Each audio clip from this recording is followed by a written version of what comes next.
یہاں سے فوجیں چلیں گی، سیاہ علم برآمد ہوں گے اور کوئی طاقت انہیں روک نہ سکے گی، ان کا منہ پھیر نہ سکے گی، یہاں تک کہ وہ ایلیا حضور کے زمانے میں یروشلم کا نام تھا، یہاں تک کہ ایلیا میں جا کر نصب ہو جائیں گے۔ گویا کہ یہ جو ہمارے ہاتھ سے نکلا ہے قبضے سے، پہلے بھی عربوں کے ہاتھوں سے نکلا تھا بیت المقدس، یروشلم، عرب واپس نہیں لے سکے تھے، کرد خون صلاح الدین ایوبی اس نے واپس لیا، عربوں میں دم نہیں رہا تھا، عیاشیوں کی وجہ سے کھوکھلے ہو چکے تھے۔ میں تجھ کو بتاتا ہوں تقدیر امم کیا ہے، شمشیر و سنا اول، طاؤس و رباب آخر۔ یہی وجہ ہے کہ تقریباً 20 صدی کے بعد ان کی حکومت ختم، آشمارا حق بود در خون بارد بر زمین بر زوال ملک مستعصم امیر المومنی۔ یہ ہوا کہ نہیں ہوا؟ جبکہ آئے ہیں تاتاری ہورڈز، اور جنہوں نے کہ آخری خلیفہ بنو عباس اسے محل میں سے نکالا، ایک کھال کے اندر لپیٹ کر اور اپنے گھوڑوں کے سوؤں تلے کچل دیا۔ عرب معزول کر دیے گئے تھے، لیکن اب دوبارہ عربوں کو جب سہارا ملا ہے، لیکن اب بھی انہوں نے کہیں اسلام قائم نہیں کیا۔ کوئی روس کا غلام رہا، کوئی امریکہ کا غلام رہا، کسی نے اس کا ساتھ دیا، کسی نے اس کا ساتھ دیا۔ تہذیب ہے تو مغربی، تمدن ہے تو مغربی،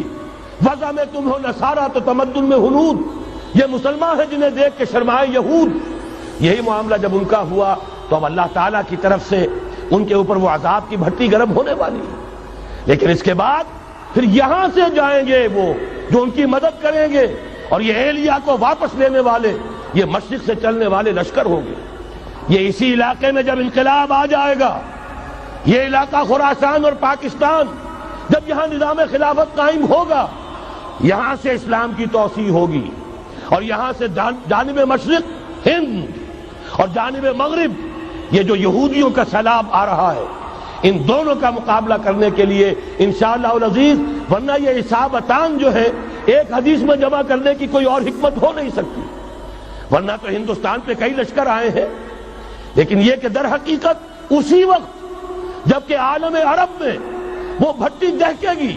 اسی وقت یہاں انقلاب آ چکا ہوگا۔ ایک طرف یہاں سے مدد کے لیے لشکر جائیں گے کہ جو مسلمان عرب جو ہیں ان کی مدد کریں گے، حضرت مہدی کے جھنڈے تلے لڑیں گے، حضرت مہدی کی حکومت کو مستحکم کریں گے، یؤتون للمہدی۔ دوسری طرف وہ ہندوستان کی طرف پیش قدمی کریں گے، اور یہیں سے جیسے اس وقت سیلاب نکلا تھا جزیرہ نما عرب سے، ایک داہنی طرف ایک بائیں طرف، ایران، افغانستان، ترکستان، ادھر مصر، لیبیا، الجزائر، مراکش، مauritania، اسی طریقے سے انشاءاللہ اسی علاقے سے اس کا آغاز ہوگا اور بات آگے بڑھے گی۔ تو غرب اثر حاصل کیا ہے؟ یہ ہونا ہے، پچھلے آثار ثابت کر رہے ہیں کہ ہونا ہے، حضور کی احادیث بتا رہی ہے کہ یہی سے ہونا ہے۔ ہوا صرف یہ ہے ہم بھٹک گئے، ہمیں اپنی منزل یاد نہ رہی۔ میں تو بہرحال ان لوگوں میں سے ہوں جنہوں نے نعرے لگائے تھے پاکستان کا مطلب کیا، لا الہ الا اللہ۔ میں سن 46 میں یہاں حبیبیہ ہال میں قائد اعظم نے مسلم اسٹوڈنٹ فیڈریشن کے جس اجلاس کو خطاب کیا تھا، ضلع حصار سے جو 2 ڈیلیگیٹ آئے تھے ان میں سے ایک میں تھا۔ میں نے بہرحال اس تحریک میں بھی حصہ لیا ہے، ایک ننھے کارکن کی حیثیت سے لیا ہے، پھر حالات کو بدلتے اپنے آنکھوں سے دیکھا ہے، ہم کہاں سے کہاں جا پہنچے ہیں۔ ضرورت صرف اس بات کی ہے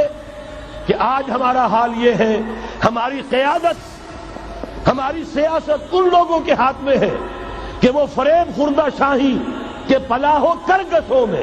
اسے کیا خبر کہ کیا ہے، تب وہ تاب جاویدانہ، ان کی تہذیب مغربی، ان کی ذہنیت مغربی، ان کی وضاقتہ مغربی، ان کا تمدن مغربی، ان کی سوچ مغربی، ان کے سارے اطوار مغربی،